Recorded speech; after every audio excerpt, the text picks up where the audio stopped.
Hello, my name is Glenn Dyer, and you are watching a Dyer-Situation. Yes!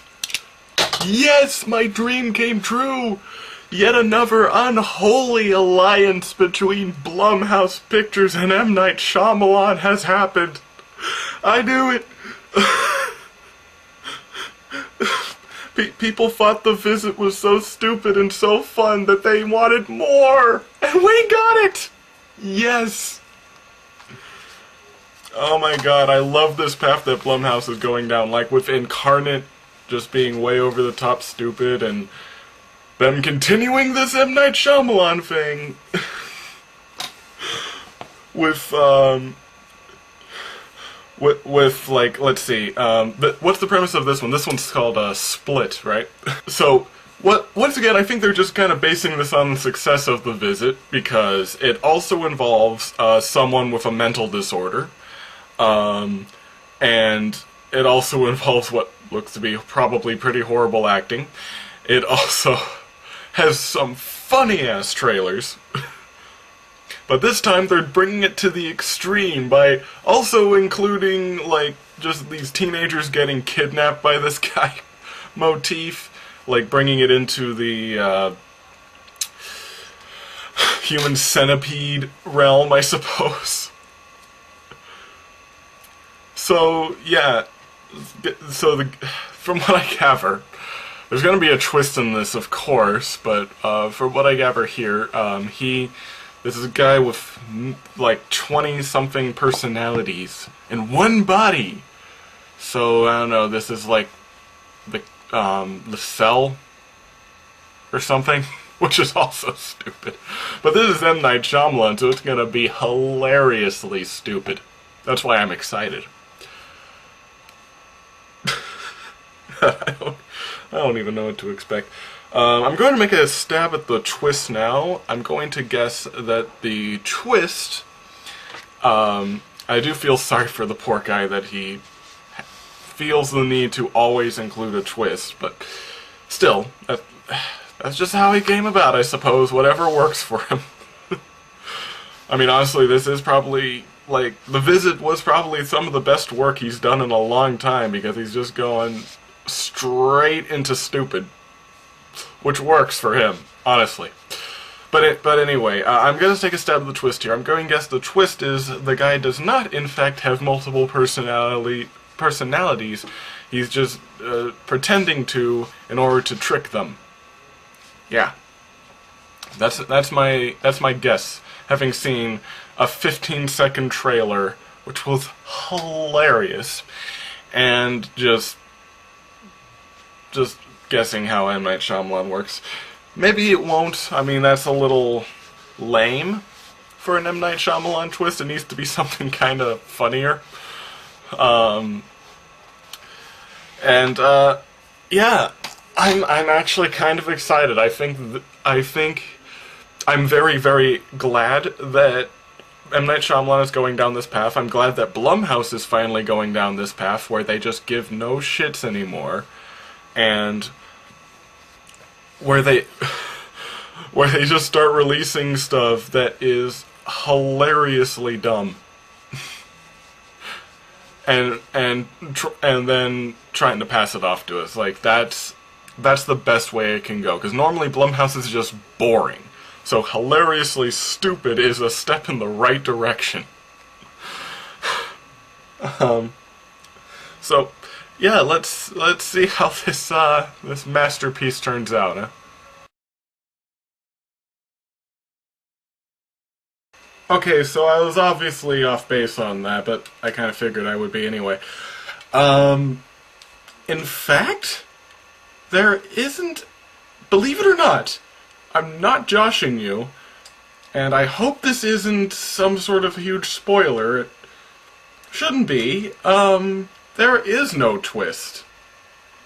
I guess that is kind of a spoiler. It's more like the absence of one, I suppose, like if you're really anticipating one, but there's no twist in the movie at all. Like, at least none plot-wise. There is something at the end, which I suppose I can get to once I get the actual review out of the way, but Yeah, don't waste your time trying to guess one, because there ain't... The plot is baffling, but still completely straightforward. So...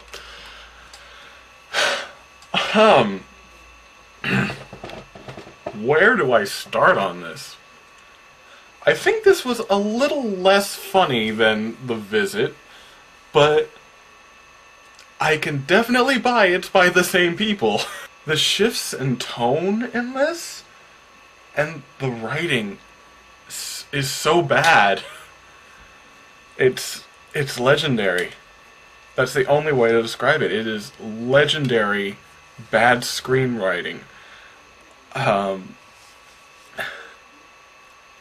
In many scenes when the crazy split personality guy, his different personalities most of the time come across as comical. And this isn't just me. This isn't just, oh Glenn, you're a psychopath. You think every horror thing is funny. People in the theater were going hysterical when he was pretending to be a 9-year-old kid, and it was the most ridiculous thing you've ever seen. Don't ask me if this is offensive to people with that kind of mental disorder, but... but God, it is not even pretending to be realistic about it. It is just pure, like, exploitation kind of thing. From the very beginning, everything is wrong.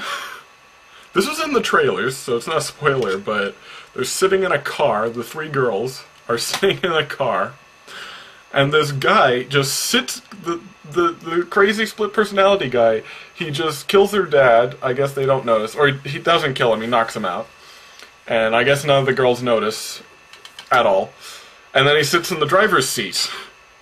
And the reaction of our main character is completely blank expression. I guess she has a past that would explain that, but still, the other two girls in there, they say, "Excuse me, sir, I think you have the wrong car."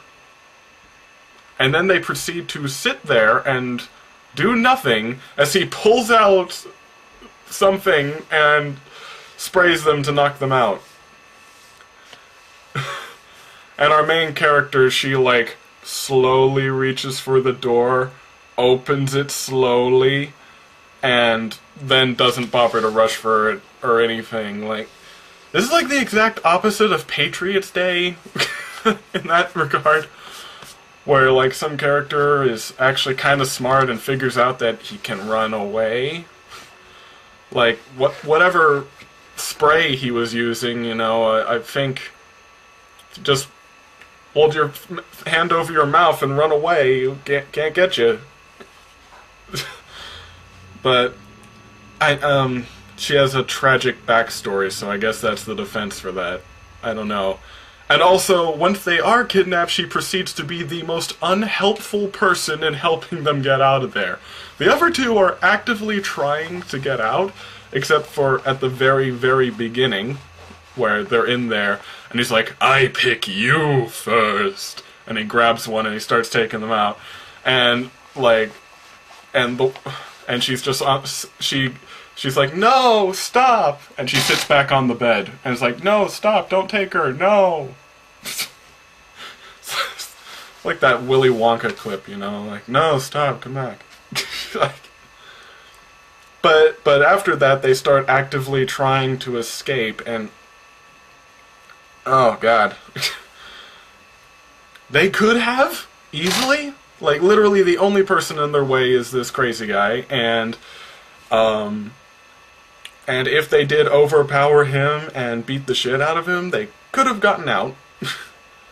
But instead, our main character, because once again she has a tragic history, it involves her uncle and all that. It's not a twist though, it's just slowly revealed backstory.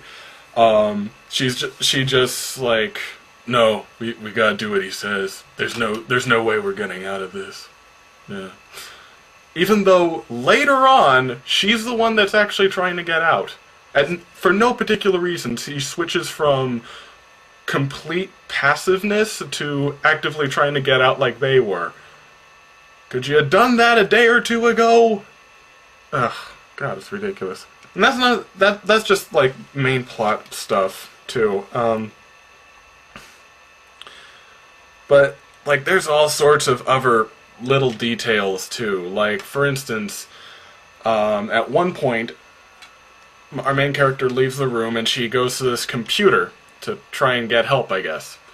She goes to a computer and on the computer, the guy has like 23 different personalities, so on the computer there is a convenient set of MP4 files on the desktop labeled from 1 to 23, and each one is a video diary of each individual personality.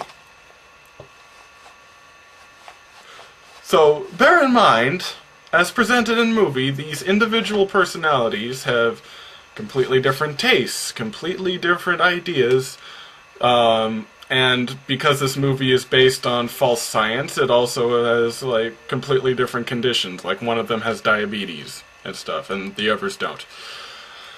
But, So, like, every single one of those personalities was totally willing to just sit in front of the webcam and talk for a while? And why did he leave it on the desktop like that?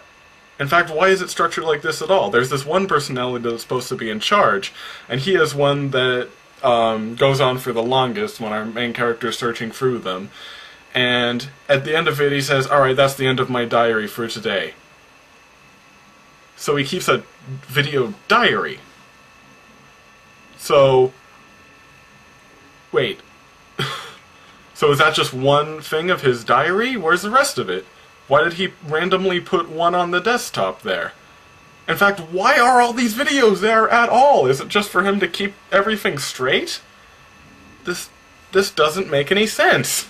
It is entirely just for the benefit of the stupid audience. That's the only way to describe it. And it is ridiculous. Many of the things in this movie are ridiculous.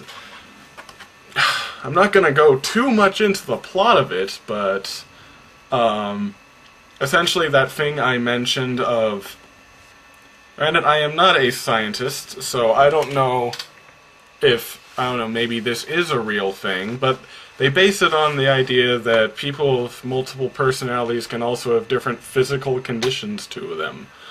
And this is taken to a hilarious extreme. But here's another thing. This isn't a spoiler, really, because it doesn't affect the plot in any way, although it's presented as somewhat of a twist. It literally means nothing. The guy who kidnaps them, he works at a zoo, and he works in the basement of this zoo. And that's how he keeps them locked up. Like, he works in this maintenance basement, and he's left to his own devices most of the time, so that's why he was able to kidnap them. Well, the personality that was dominant, here's the thing. His personality traits, and he is said to be the dominant one when he's like a good guy. He is a fashion expert. Like, he does drawings and stuff and does cool fashion things. And he's working as the engineer in a zoo. Excuse me? What is this? Why is the fashion guy working as an engineer? Or is one of the other personalities a good engineer? And he figured that out and lets him out when he has to do his job? And when does he do his job, actually? Because it seems like he's either in a therapy session or going back down to his torture dungeon to hang out.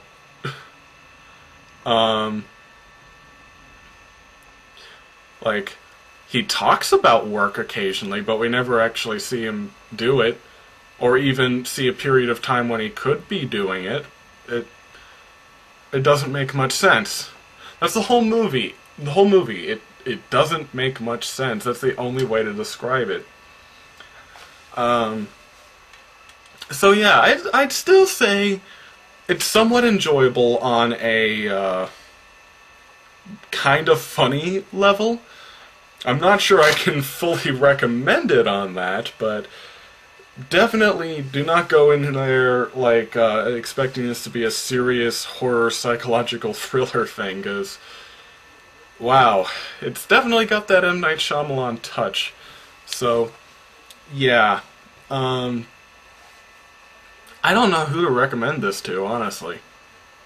But I wouldn't call it bad. Not really bad. I still find it enjoyable at times, mind you, but yeah, just baffling, crazy. At least it doesn't have a rapping kid like The Visit did, though. So, I guess in that matter it works. So, that's the full review. So I'm going to go on to the sort of twist at the end, but it's not a twist plot-wise, it's just a kind of a reveal. And it has really, really strange implications to it. So if you don't want to hear about it, then yeah, move on. But I'm going to go into that now. The very end, you're not going to believe this. We cut to a diner, and there's a stilted bit of they're on the people in the diner are watching this news article on the guy who the split personalities because he got away or something, right? And there's this line of incredibly stilted dialogue where they say, that sounds very familiar to this one guy in a wheelchair who did something 12 years ago. Who could that be? And then the person who answers this is Bruce Willis's character from Unbreakable. Like, it's literally that character. He has his name on that name on his shirt. And that's the end of the movie. So, this movie is canon with Unbreakable. That had something to do with, like, superhumans, right? Because that kind of ties into this in a way. But what? What is this? What does this imply? Is this some sort of M. Night Shyamalan cinematic universe that we're getting? What is this?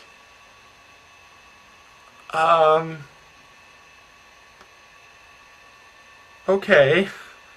See what I mean by disturbing implications? Like, what is going on here? What are you doing, Jason Blum? I should never trust this guy. Like when I think, oh yeah, he's got a great idea, he's gonna do something pretty funny, and then he turns around and I realize, oh yeah, he's a greedy, money-grubbing monster, and he's gonna go with the worst ideas, whatever makes him the most money. And oh god, I didn't want that. I mean, I wanted like the occasional stupid M. Night Shyamalan movie every couple of years, not an M. Night Shyamalan extended cinematic universe where I have to keep track of everything. Oh no. Oh no. All I can say to that is just run. Just don't let it happen, I guess. But how? Just not watch this movie? I don't know. Should I even be that afraid of it? I mean, is it any worse than what DC's been pumping out? I mean, The Visit and this movie are far better than either Man of Steel or Batman v Superman, so maybe it won't be that bad.